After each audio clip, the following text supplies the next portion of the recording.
Hey guys, just a quick note before the video begins. Camtasia went sideways, and so instead of recording the actual gameplay, it just recorded my mouse moving over a freeze frame of the game. So instead of just having y'all watch that the whole time, I've put in a picture over it, and I'm calling it the podcast edition. Alright, with that out of the way, enjoy the video.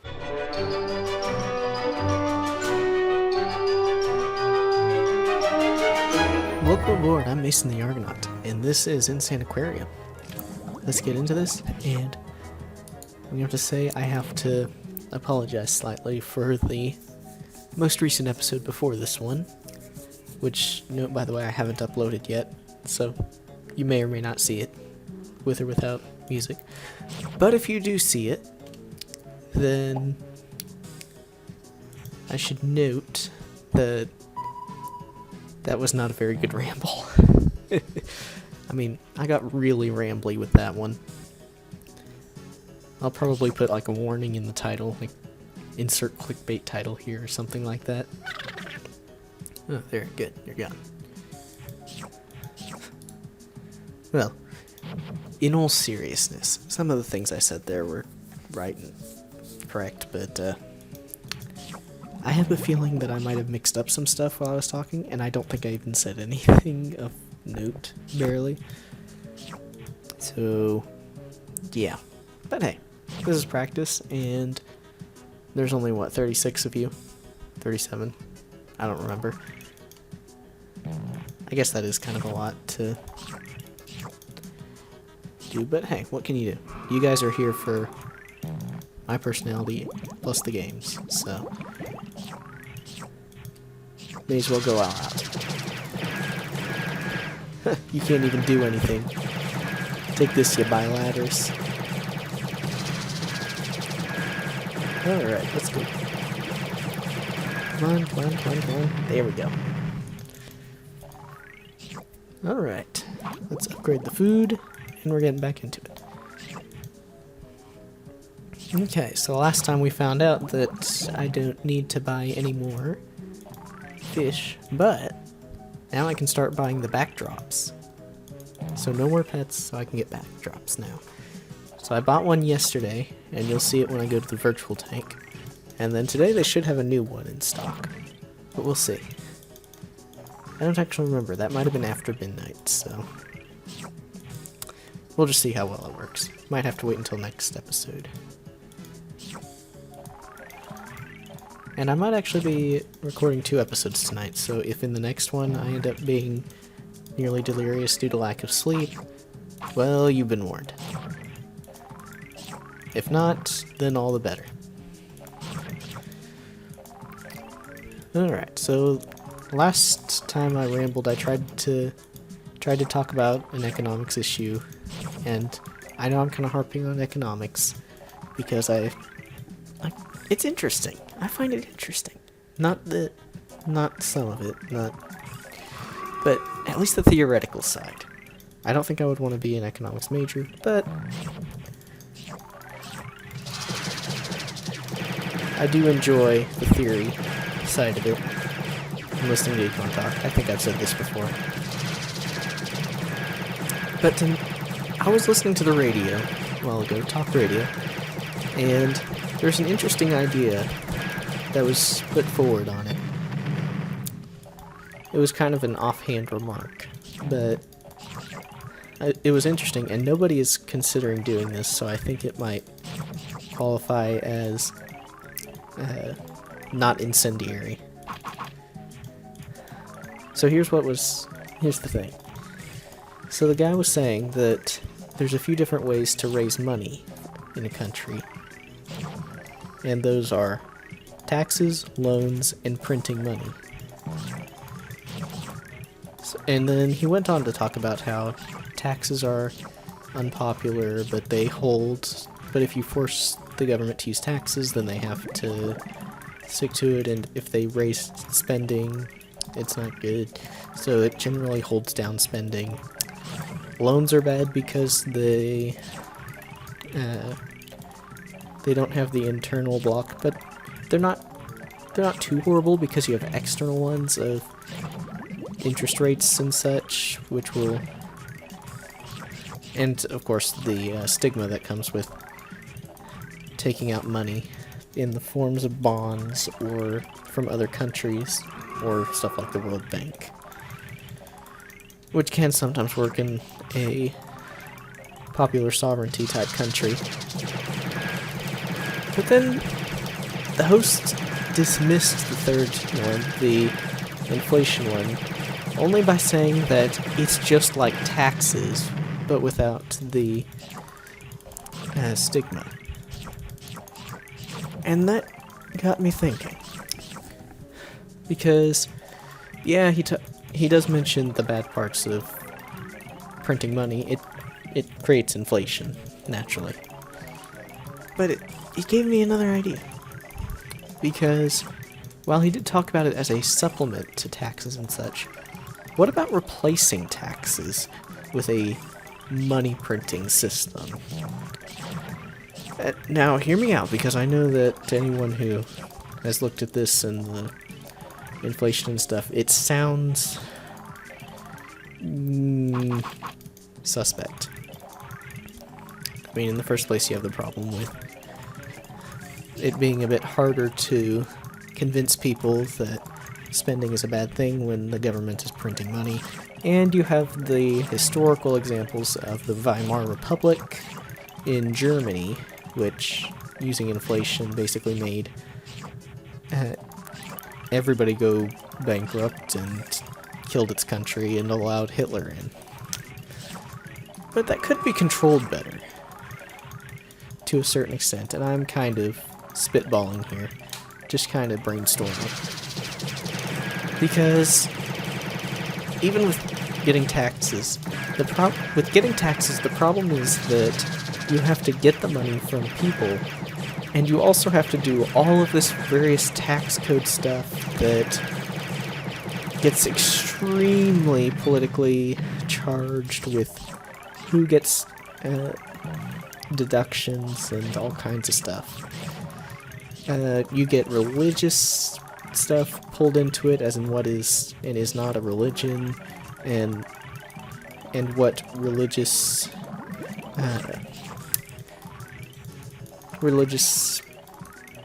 I can't even think of the word to go with it. Organizations. I'm trying to get something that includes churches, mosques, etc., that are exempted from taxes. But in any case, who gets the exemptions, who gets what percentage and such, and you have to deal with whether you want a progressive tax rate or a regressive tax rate, and then you have tax rebates, and it even goes over into the marriage stuff and property taxes, and it just gets, there's a lot. And then you have problems like tax evasion and all sorts of ways around it. And so it has a lot of problems. So I would dare to say that it's at least a good idea to consider some alternatives. So here's the thing with printing money versus taxing. It can achieve the same goals. So what do I mean by that? When a country taxes, what it does is it pulls back a part of the value from within the economy and pulls it into the treasury, essentially. It then spends it and whatever, but just for the purpose of revenue collection, money out of the economy into the treasury. Well, inflation, by printing money, essentially does the same thing by devaluing the currency. So let's come up with some examples. Let's say that a state, and I'm using this as the general nation state, whatever, not the US state. Let's say a state has put a 10% tax, just flat tax, on all economic activity within its nation. Okay, so this government is now taxing at 10%, and so it's pulling 10% of its GDP into the treasury for spending on military, social welfare, etc. Okay, so you have the net impact of pulling 10% of the economy into the government. But then you also have all the tax evasion. You have to pay people at the whatever this nation-state's version of the IRS is. You have to deal with lawyers and all sorts of things, dealing with tax evasion suits, and determining what is taxed, what isn't taxed. And then you have all the problems with line item stuff in adding tax exceptions, and it basically just goes south from there. Okay, so if you're good at it, you might get your full 10%.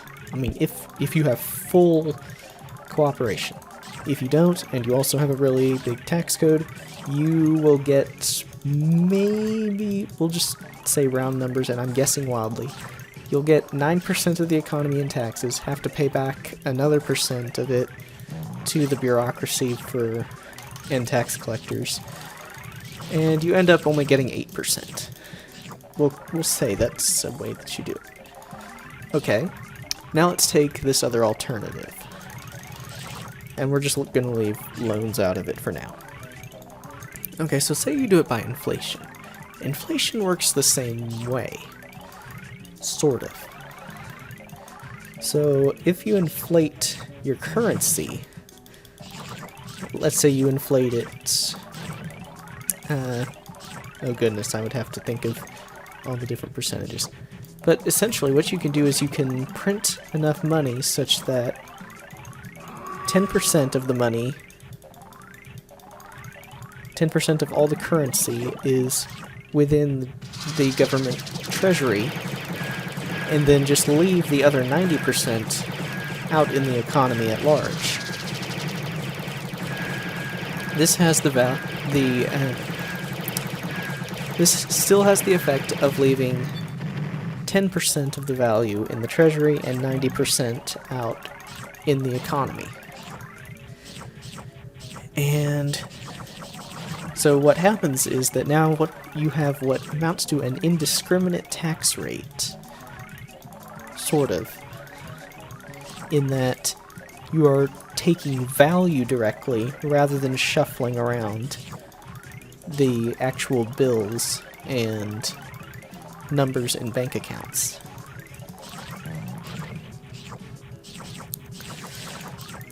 And you also have the ability to tax all economic worth at once, rather than having to wait for something to be used in a transaction, or, for example, you're taxing property, essentially, but only the currency.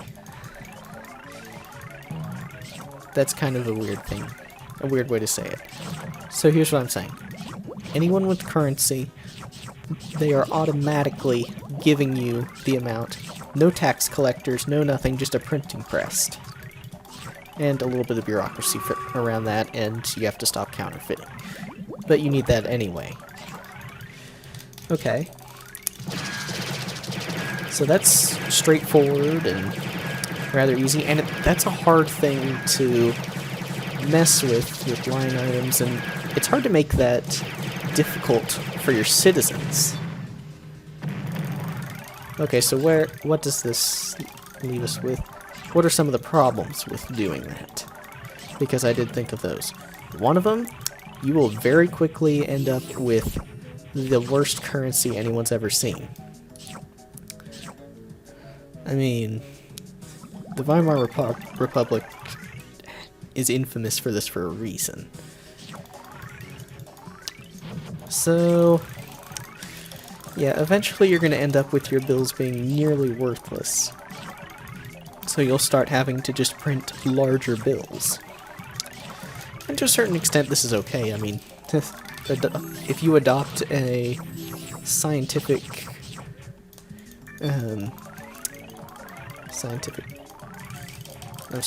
powers of 10 on your money rather than writing out all the zeros, and even like changing units every few years so that a trillion of the old unit is worth one of the new unit or something like that. You could go on and on like that and still have it be relatively easy on the minds of your people. On the other hand, you've now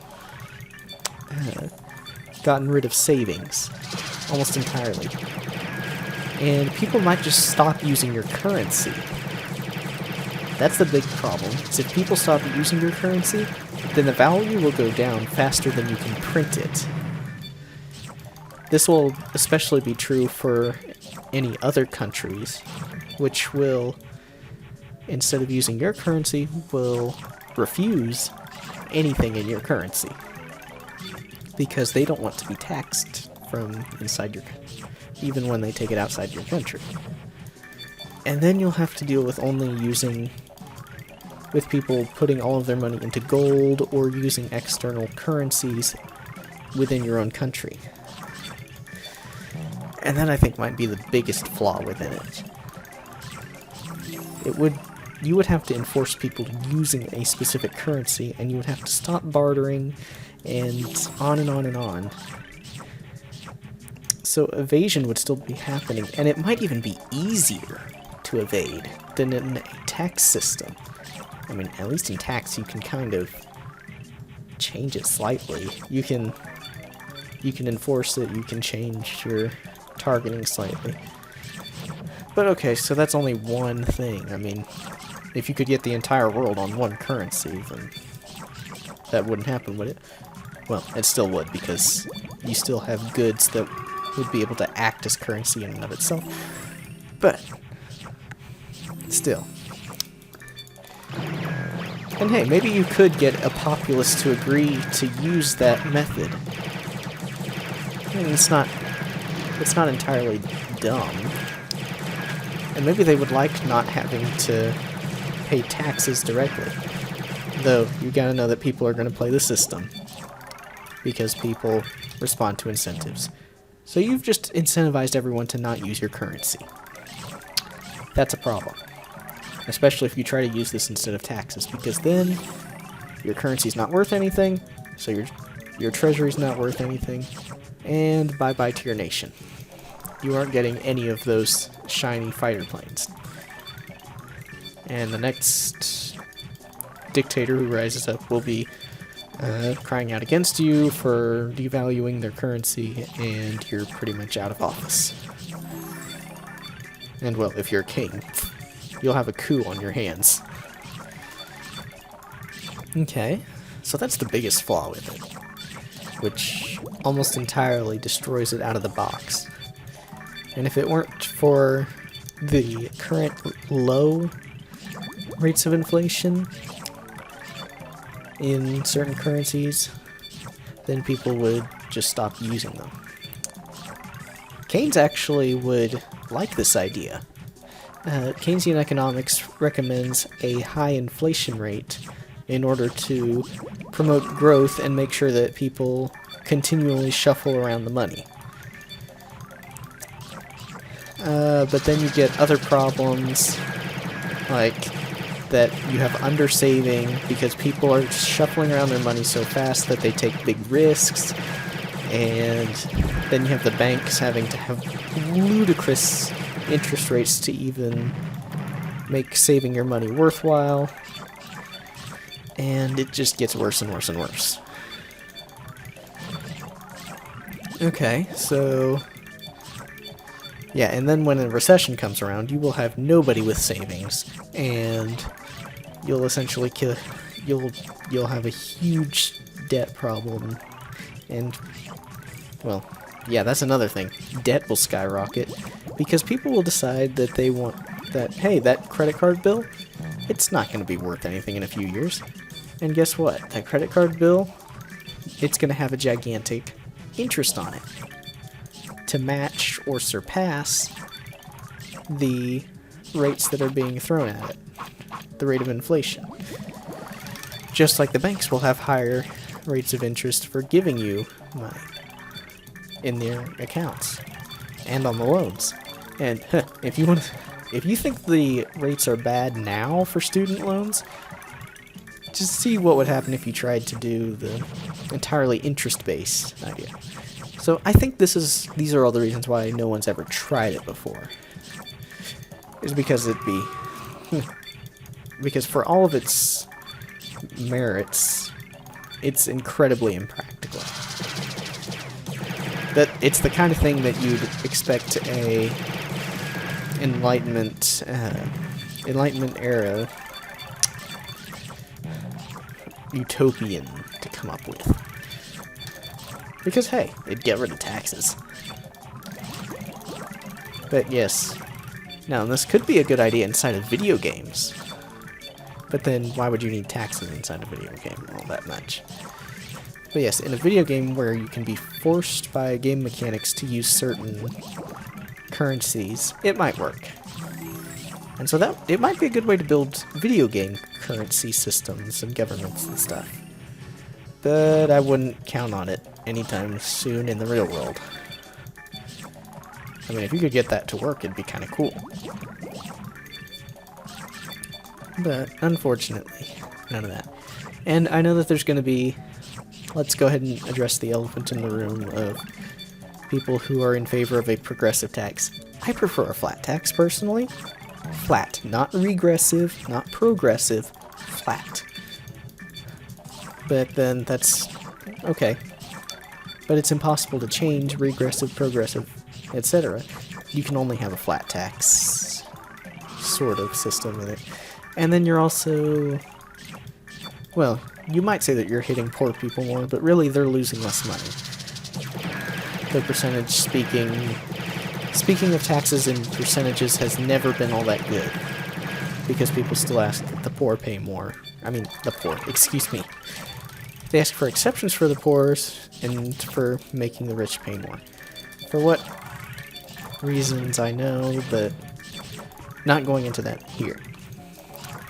And yes, I know I'm just rambling about the same 3 or 4 lines right now, so I'm going to try and think of something else to talk about. So that was interest rates. I mean, interest rates. Using inflation as a tax mechanism. If you have any more thoughts on that, and if you can tell me ways around the extreme handicaps on that system, then go to the comments below. But for now, since we still have 2 egg pieces to go, I'm going to try and find something else to talk about. Well, what else is there? I hadn't had anything else planned. How about YouTube stuff? I could complain about YouTube copyright. That's always fun. But actually, I don't want to complain about it right now, because there is something really good about their current system that well, there's a good feature. I don't know about the entire system, but there's a good feature that they have that I found while doing Republic Commando. And they have, as part of their application, a way to remove any copyrighted songs from your work. You can just tell it to remove it.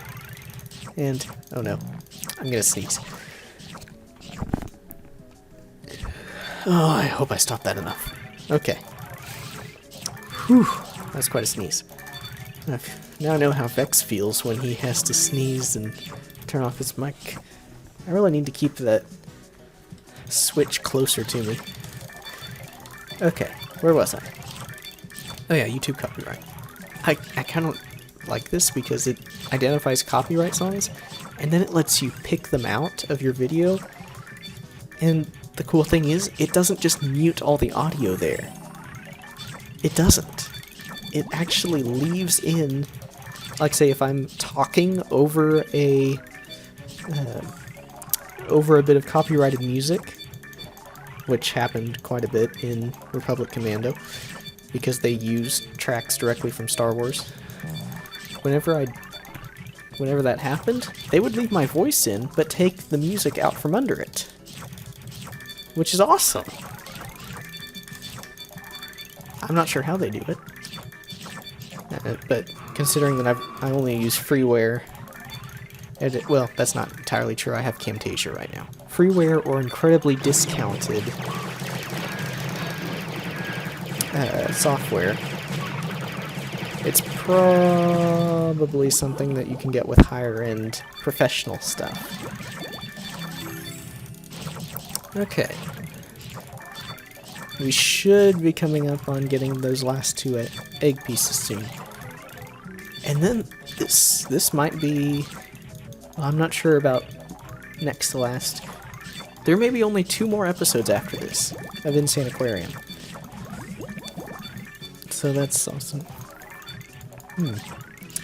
Oh, another thing. Has anyone noticed that Minecraft doesn't seem to be, I don't know, existing anymore? Maybe it's just me because I only watch Vex and Zisto, but I haven't seen any Minecraft stuff from them. Not for a while, anyway. I mean, Vex was doing some building stuff a while ago, and he mentioned that there was some kind of a controversy with, like, incorporating Minecraft into a company so that they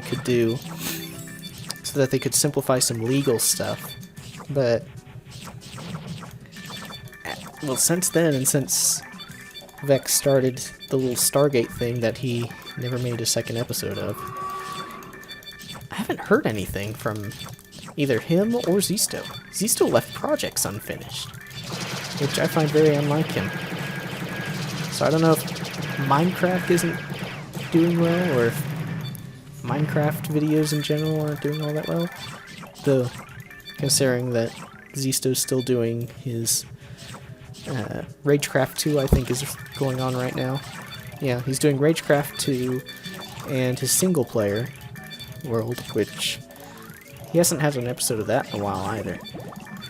So yeah, Zisto plays Minecraft, and Ragecraft 2 I've been seeing well enough, but I don't think Vex has done any Minecraft in a while. And it's kind of strange, considering that Vex is the super hostile guy. He started the whole complete the monument map style. Though he has said that he's working on a new one, or at least he will be when the next update comes out, the combat update, if that ever happens. Ooh, we've got a lot of kings flying around here. We might be able to finish it before midnight tonight, and I won't go completely loopy in my rambling.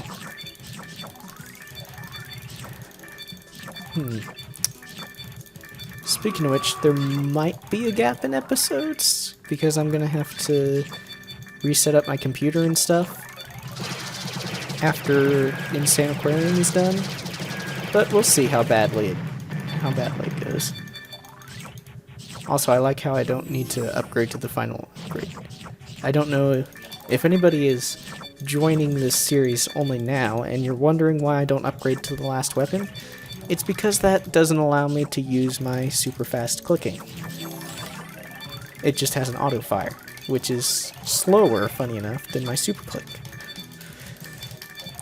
There might be a damage increase that makes it more useful, but I don't know. I am not going on the wiki to look at it, so we're just going to stick with this.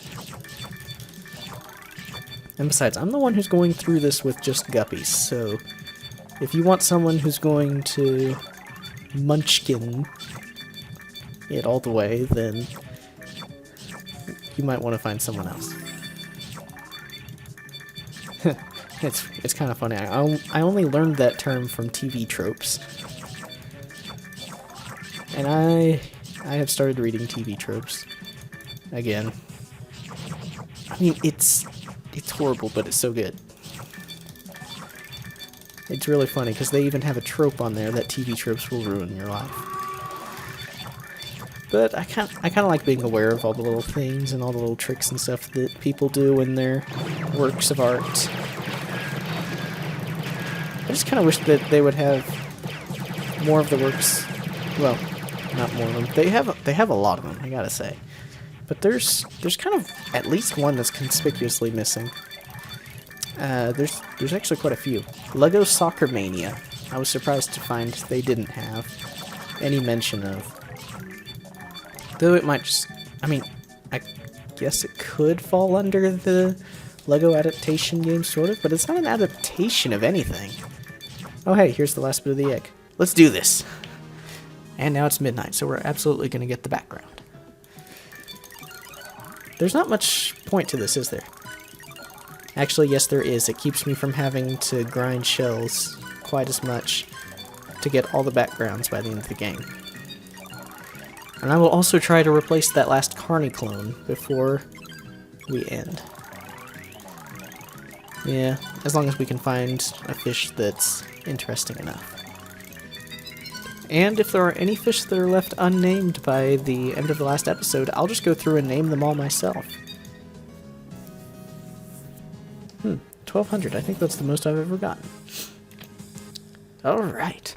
Well, guys, next time we're going to be doing the last tank. And then the boss battle. And then it'll be over. Yeah, I'm not doing time travel or the challenge. Travel. Excuse me. I've got a bit of a cold. I don't know how. But time travel? Time trial? I don't know why I keep saying time travel. Maybe it's guilt over the Minecraft series that I may or may not ever be finishing.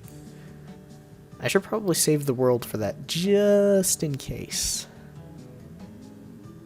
But oh well. I think I'm going to call that a discontinued series. Yeah, you heard it here first. Okay. Rather than feed all these fellows... Oh, and here's the new backdrop. Rather than go through that, let's go to the store. And it's the Tank 2 backdrop. Okay, that's fine. Let's buy that. Ooh. A musical genius carnivore. I only have a musical genius guppy right now. Oh well, though. Alright then. So there's the new one. Let's see. Okay, which one do I like best? I think I actually like this one best. I think this one's the coolest. And yeah, I have the screensaver off. And the alien attractor. Because I don't really need those. Okay, well, that's a long time, but thank you all for watching, and I'll see you next time.